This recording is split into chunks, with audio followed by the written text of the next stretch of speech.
त्याच्यामध्ये सुंदर काय असेल, एवढा मोठा डोंगर, खाली तळ, फारच सुंदर. मला आता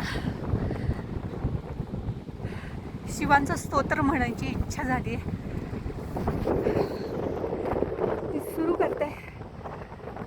रत्नैः कल्पितमासनं हिमजलैः स्नानं च दिव्याम्बरं नानारत्नविभूषितं मृगमदामोदाङ्कितं चन्दनं जाति चम्पकबिल्वपत्ररचितं पुष्पं च धूपं तथा दीपं देवदयानिधे पशुपते हृत्कल्पितं गृह्यतां सौवर्णे नवरत्नखण्डरचिते पात्रे घृतं पायसं भक्षं पञ्चविधं पयोदधियुतं रम्भाफलं पानकं शाकानामयुतं जलं रुचिकरं कर्पूरखण्डोज्ज्वलं श्रीफलं मनसा मया विरचितं भक्त्या प्रभो स्वीकुरु छत्रमचामरयोर्युगं व्यजनकं चादर्शकं निर्मलं वीणाभैरिमृदङ्गकाहलकलागीतं च नृत्यं तथा साष्टाङ्गप्रणतिस्तुतिर्बहुविधा एतत्समस्तं मया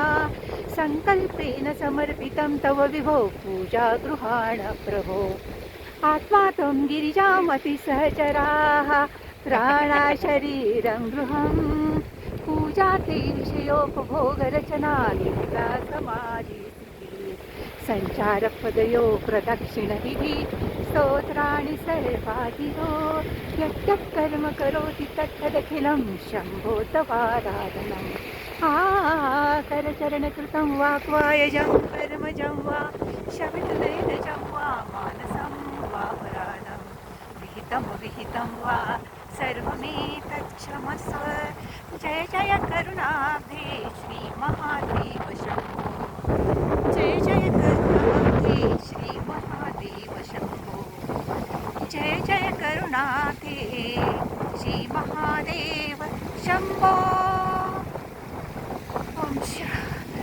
हे ताजिकिस्तानमधलं 7व्या नंबरचं लेक आणि तळ आहे, ते मी पाहायला आले, पण फारच सुंदर आहे, अतिशय अप्रतिम.